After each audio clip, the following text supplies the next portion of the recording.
The other thing we were talking about was, okay, the metronome warm-up. So you want to do it to 40 BPM, and you start with just like chords.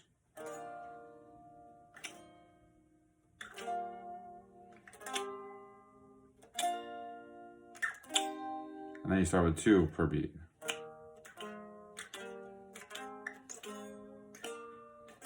Well, now I'm clicking twice, but really it's supposed to be.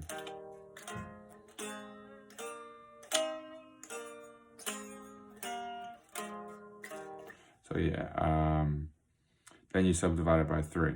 And I'm like showing you the other thing I've been telling you to practice, which is like all your different harmonies. And I practice this on the slow clicks, when I'm on the slow speed on the metronome warm-up. So when you're just doing like 1 per click, or 2 per click, or 3 per click, you know, you're working your way up those numbers throughout this exercise, this warm-up, the warm-up. So now we go up to like 3 per beat, and I might do like sixths. You know, some of them are major, some of them are minor. I'm sorry, some of them are major and some of them are minor. So you gotta kind of get used to all your... So basically, what does that mean if you didn't understand that when I told you it? It's like, these are 6 degrees away from each other in the scale. Sometimes they're big spaces you have to make with your fingers. Sometimes they're small spaces. The big spaces are actually major. They're actually minor. Because you're making a bigger space with your finger, there's actually less distance between these 2 notes than when you're making a small space. So that's major, happy, that's sad, minor. Bigger space between the notes, but less space between the fingers. And then smaller space between the notes is, well, ironically, more space between the fingers. So you gotta get used to, on all these different harmonies, where in the scale you're doing the big and the small shapes. So that was sixths. So we're gonna skip seconds, because that's just like really dissonant stuff. It's just for like really aggressive, aggro sound.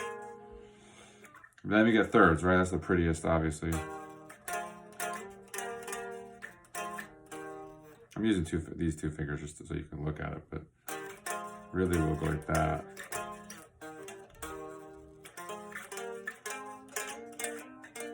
But what I was showing you was that sixth is the inversion of thirds, really.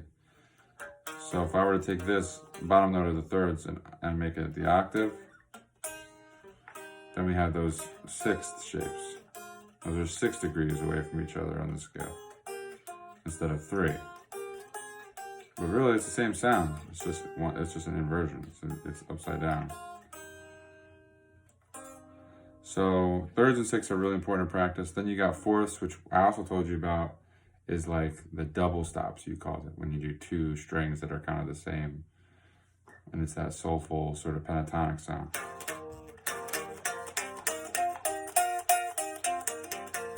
I would say that's the most important way to practice fourths, is like fourths combined with thirds in the pentatonic scale. We're not really going to practice fourths in this scale. I don't. Maybe you would get killing at it and find a reason. But to be like all fourths through the whole scale, there'd be a tritone at one point.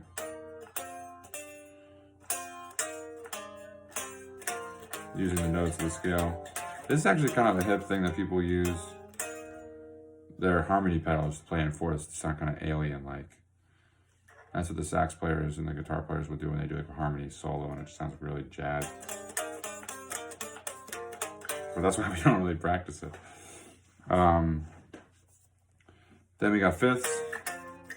This is a cool one. I haven't really practiced that much. That's just power chords, right? And then the octave. Of course you want to practice the octave. You know, the same note, but a higher version. The eighth harmony, octave, fifth. And then sevens are really good to practice too for like mini jazz chords. So one of the reasons why I want you to practice your harmony notes is because it gets you good, especially in your tuning where it's really annoying and all the little higher string versions of things are a little bit different than what they are over here in the lower string area. It's not the same fingering. So you really want to get familiar with them all over the neck and everything so that you can be good at improvising and doing inversions of your chords. If you're playing like in church and it's like, you want to do an octave though.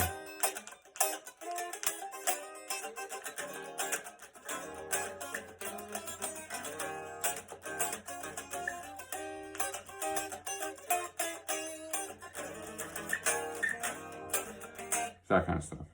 We're gonna get good at that, and then also obviously soloing. If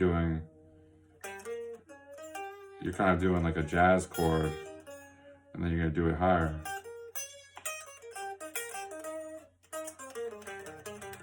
That's kind of probably overwhelming to think about. But yeah, more on that stuff later. Just get started with practicing all your different harmonies. And then, you know, you're doing that in like the beginning stage of the metronome warm up. And then when it gets to be like 4 notes per beat or 5 notes per beat, you're gonna start just doing scale. Like,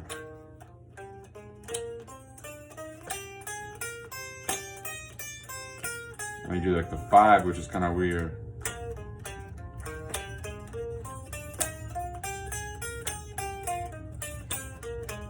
And the 6th upwards. So it'd be like,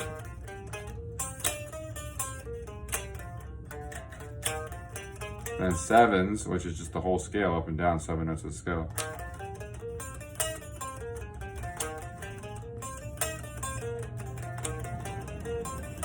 That's when it starts to get jazzy. You're doing kind of mathematical numbers, prime numbers over the pattern, over the click, which is kind of good for your practice with just getting tight with your rhythms, or even the weird ones.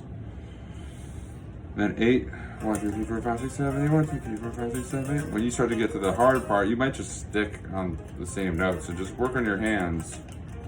It's just, remember, this is an exercise to just warm you up correctly and nimbly for a gig, or so you don't hurt yourself throughout a day of long practicing, playing. 9 tuplets is like one of my favorites to practice, just kind of really digging in and your hands just hurting them.